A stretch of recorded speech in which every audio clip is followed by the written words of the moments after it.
ஜெயிக்கிறோமோ தோற்கிறோமோ அது இரண்டாவது பட்சம்.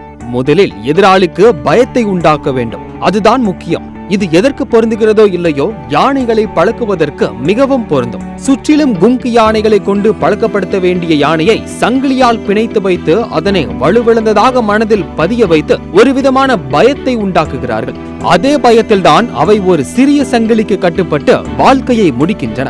இது ஒரு புறம் என்றால், அதே நேரம் பாகனிடம் யானை ஒரு குழந்தையைப் போல அன்பை பொழிவது வேறு விஷயம்.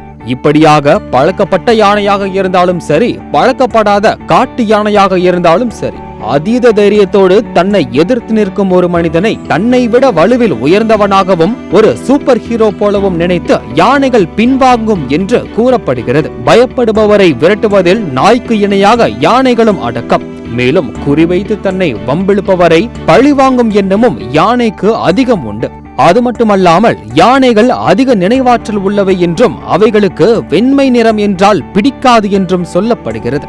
அப்படி யானை பயப்படுவது சங்கிலிக்கும் யானை பாகனின் அங்குசத்திற்கும் என்றால், அது பாகனின் ஆயுதம் மற்றும் அங்குசத்திற்கு மட்டுமல்ல, அவரின் மிகுந்த தைரியத்திற்கும் சேர்த்துதான். காட்டு யானைகளால் பொதுமக்கள் தாக்கப்படும் சம்பவங்கள் தொடர்கதையாகிவிட்டதை நாம் சமீப நாட்களில் பார்க்கிறோம். பொதுவாக தங்களின் இருப்பிடம் மனிதர்களால் ஆக்கிரமிக்கப்படும் பொழுது யானைகள் கோபமடைந்து மனிதர்களை தாக்குவதை வாடிக்கையாக கொண்டுள்ளது.